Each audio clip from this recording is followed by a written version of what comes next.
Hi, do you have an organization that is doing something really good in the world and you would like to raise money for it?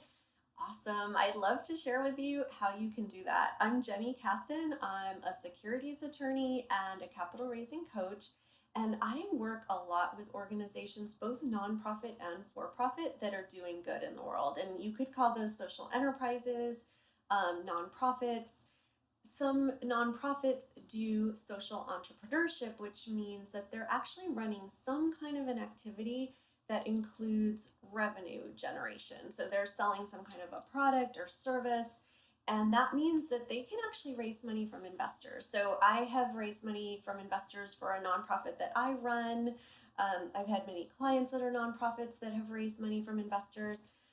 But even if you're a for profit, you also might be a social enterprise. You might be doing some positive thing in the world, even something that could qualify to be a nonprofit, even if you decided not to start a nonprofit. So, if that's the case, if you are an organization that generates revenue from some kind of business activity, and you also have a positive social impact, you can actually raise money from both grants and investments at the same time or one after the other. I did this myself. So, I have a nonprofit called Community Ventures, and we have a revenue generating activity, which is investing in other social enterprises. And so we invest and then we get a return on our investment. So we raised money from investors. Now, because it's a nonprofit, it can only raise money from investors in the form of debt. But we offered a debt instrument to our investors where they would get over 8 years a target return of 2.5% annual interest. It's not guaranteed. It's actually a revenue-based debt, and we do have other videos that talk about revenue-based financing, but I'll just say for now that it's a revenue-based debt offering. You can do any kind of debt you want to, and at the same time, we also raised money from donors in the form of grants and donations.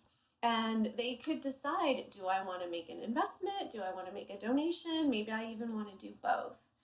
And what if you have a social enterprise, but it's not a nonprofit? Yes, you can get grants and donations into a for profit social enterprise, but it's a bit challenging because a lot of people who make grants and donations only want to do it if they can do it to an organization that is tax exempt under Section 501c3 of the Internal Revenue Code, which means they're a charitable organization. And that's for many reasons, but one thing is that if you make a donation to an organization that is a 501c3, you can deduct that donation on your taxes.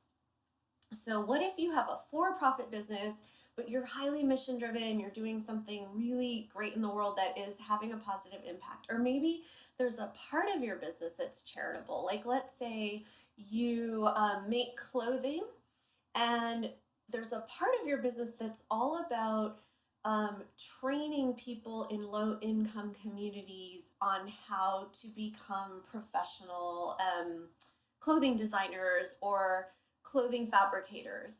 And that training part creates a positive impact in the world because you're providing job training to people who are disadvantaged, who maybe really need those job skills to get ahead. So what you can do in that case is you can have a fiscal sponsor.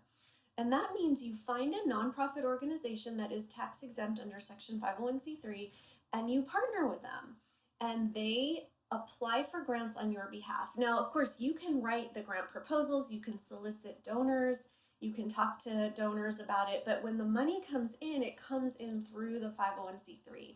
And that way, the donors and the funders that are trying to give you grants will be comfortable because their donations are going into a 501c3. Then that partner organization that you've decided to partner with, which we would call a fiscal sponsor, then enters into a contract with your for-profit business to do that charitable activity of providing free job training, as an example.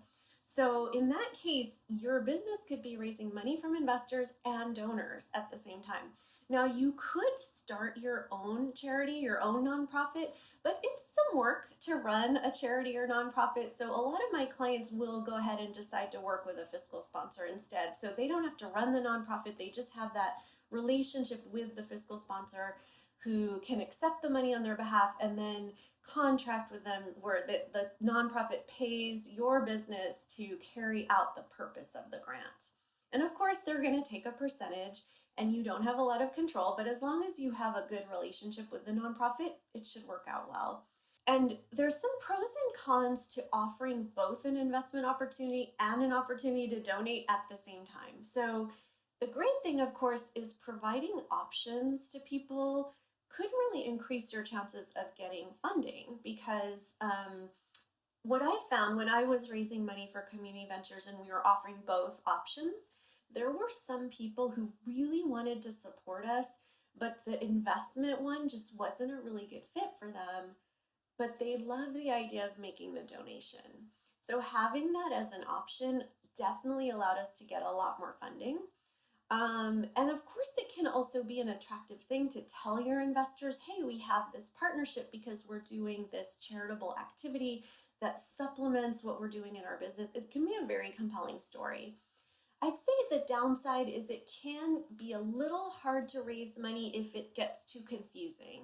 If you're offering people too many different options and you have a confusing story about, like, oh, there's this nonprofit activity, but we're also raising money from investors. So that's okay. I would say that you can get around that just by making sure it's very clear and also not necessarily approaching people with both options right away, kind of feeling them out to see which one might be a better fit for them and then emphasize the one that feels like they're going to be more interested in. And you can always do a fallback position. Like you could say to someone, hey, we have this investment opportunity. Are you interested in investing?